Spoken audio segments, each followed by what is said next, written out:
हकीकी आज़ादी मार्च केस इमरान इस्माइल शफकत महमूद और दीगर की बरियत की दरखास्तों पर फैसला। इमरान इस्माइल शफकत महमूद की बरियत की दरखास्तें मंजूर। पीटीआई के मुतादिद कारकुनान की बरियत की दरखास्तें मुस्तरद की गई हैं।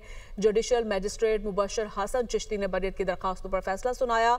अदालत ने बरियत की दरखास्तें मुस्तरद होने वाले मुल्ज़िमान की हद तक समाअत 9 दिसंबर तक मुलतवी कर दी।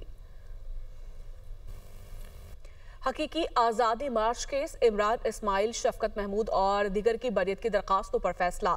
इमरान इस्माइल शफकत महमूद की बरियत की दरखास्तें मंजूर। पीटीआई के मुतादिद कारकुनान की बरियत की दरखास्तें मुस्तरद की गई हैं। जुडिशल मजिस्ट्रेट मुबशर हसन चिश्ती ने बरियत की दरखास्तों पर फैसला सुनाया। अदालत ने बरियत की दरखास्तें मुस्तरद होने वाले मुल्ज़िमान की हद तक समाअत 9 दिसंबर तक मुलतवी कर दी। हकीकी आज़ादी मार्च केस इमरान इस्माइल शफकत महमूद और दीगर की बरियत की दरखास्तों पर फैसला। इमरान इस्माइल शफकत महमूद की बरियत की दरखास्तें मंजूर।